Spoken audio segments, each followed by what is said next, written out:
Good morning. We are extremely pleased that you are here. It is good to come together for the purpose of co-creating. Do you agree? Yes. You are knowing what you are wanting? Yes. You are among the rare humans who are appreciating the contrast of your time and place?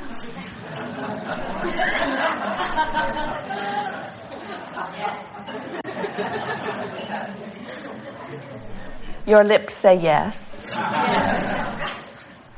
Do you think that your hesitation, or even the humor that bubbled up in response to that question, indicates just a little bit, maybe, that it's easier to offer a resounding yes, we appreciate the contrast of our time and place when there is not that much contrast? So that maybe what you really mean is, no, we don't like the contrast of our time and place, unless it is managed. In other words, if we can control the circumstance or the conditions of the contrast, then maybe, old wise one Abraham, we'll go along with you on your foolish question. But when there is true contrast, when there is something in my face that I really, really, really do not want, please don't ask me to appreciate the contrast of my time and place. And yet, we must ask you to appreciate the contrast of your time and place. Because even when contrast is exaggerated enough that it sets you off your balance, the alternative to contrast, which by the way could never be, would surely mean endedness. Because contrast is necessary for the eternalness. You understand that, don't you? It is out of the contrast that the new determinations or conclusions or desires are born. And without that new preference, decision, deciding, focusing within you leading edge creators out here on the leading edge of thought, then there would not be that birthing of desire, which is the summoning of source energy, which is the leading of all that is forward. Contrast produces the desire. The desire is the summoning thing. In other words, when you ask, it is given, and that's what that desire is. That's that vibrational asking that summons life force forward. Maybe it's because so many humans have seen non-physical or God or whatever it is you're wanting to call it as this concluded entity that somehow has achieved this ended perfection, as if that could happen anywhere in any universe, and that this now concluded perfection is now somehow waiting for you all to catch up. And when you do, then what? In other words, we've never really heard the end of that story as man has conjured it. When what is really happening is that source energy, whether you call it God or creative life force, it does not matter what title you give it, this source energy is eternally expanding, and you are extensions of that source energy out here on the leading edge of thought, pioneering the expansion. And so you said, I want to go forth into this time-space reality, and I want to acknowledge the variety, the differences of opinion, the differences of choice, the differences in belief.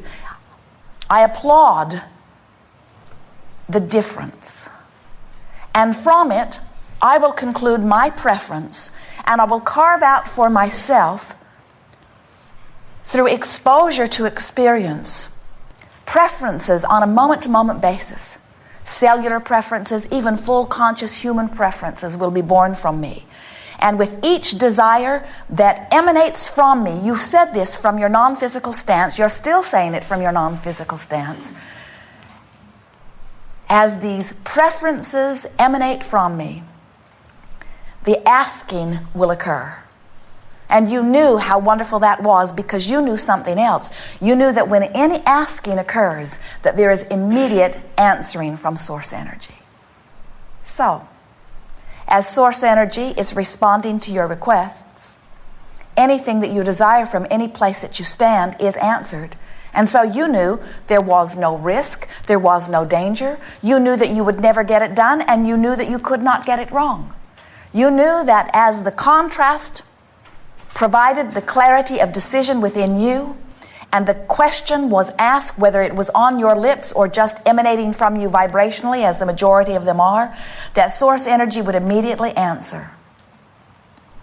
And you said, I will go forth under those conditions, and I will take thought along with my other friends beyond that which it has ever been before. Now here you are asking, and source energy is answering, and some of you are saying, but Abraham, there must be something screwy with that, because I'm certain that I've asked for things that I have not received. And we say, well, now you're talking about the third part. The third part is, you must be a vibrational match to what you're asking for.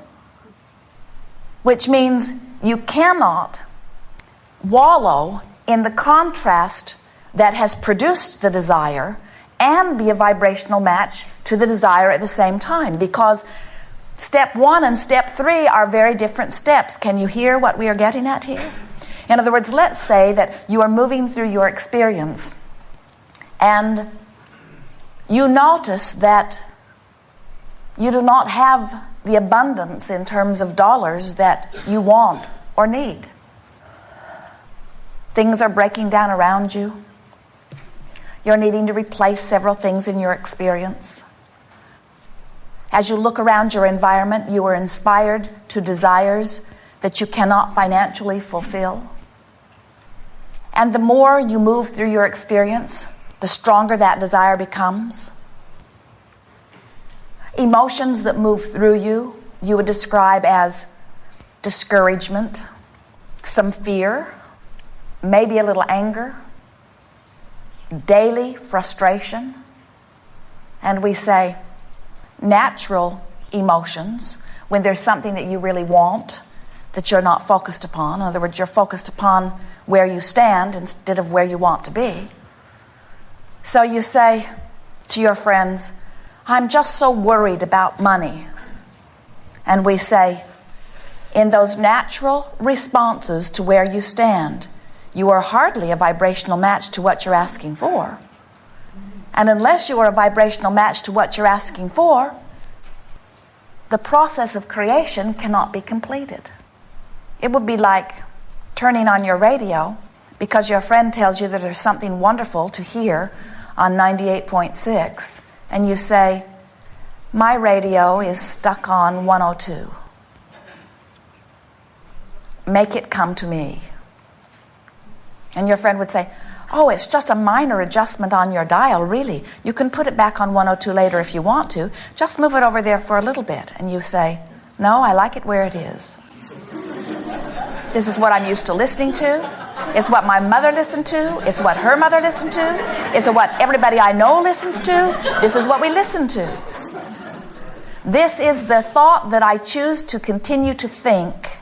This is my habit of thought, or this is my belief, and so I will stay right here. And your friend says, oh, but there is such a delicious thing if you would just adjust your dial just a little bit. And you say, I like it where I am. The receiving mode is a vibrational adjustment that you will come to recognize as you pay attention to the way you feel. When you feel the emotion that you would describe as passion, or exhilaration, or exuberance, or eagerness, or joy, those high-flying, good-feeling emotions always mean that in this moment, there's a strong desire focused within you that you are in this moment a match to. When you feel strong negative emotion, like anger or fear, or strong depression, when you feel strong negative emotion, it always means that there is something very much wanted that is within your vibration, but that the thought that you're thinking right now, and therefore the vibrational countenance that has come in response to it, is a vibrational mismatch to your desire. Because step 3 is so significant to you, and we say that because step 1 just happens. In other words, you can't be a product of a contrasting environment without desire being born within you.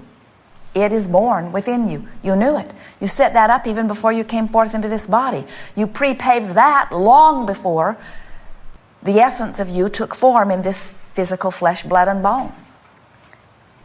Step 2 isn't your work anyway. That's source energy responding to your desire. So what we would really like to impress upon you in a way that you will always remember it is that your work is about step 3. And it is so much about step 3 that we are calling our work about your step 3. We are calling this gathering the art of allowing. It is the work that you are about, learning little by little to allow the things that you have already decided that you want. The most important thing that you will gather from this day, we're going to tell you right now, and maybe a few hundred more times as we're together.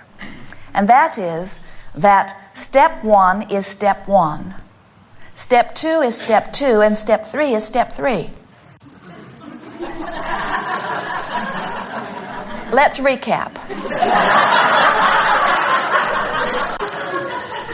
What we are saying to you is, you don't do step 1 and step 3 at the same time. In other words, your emphasis is upon step 3. If you will let your emphasis be upon step 3, everything else will take care of itself.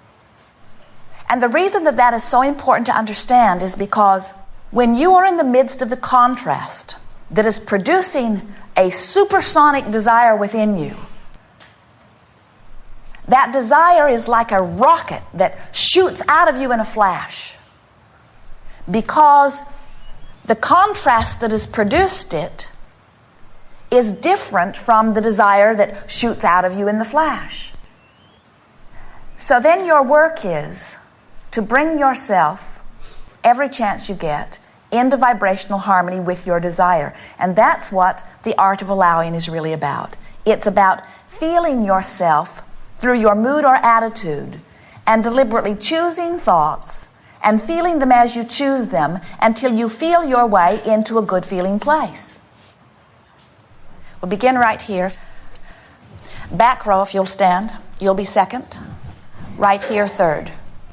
Come forward if you will.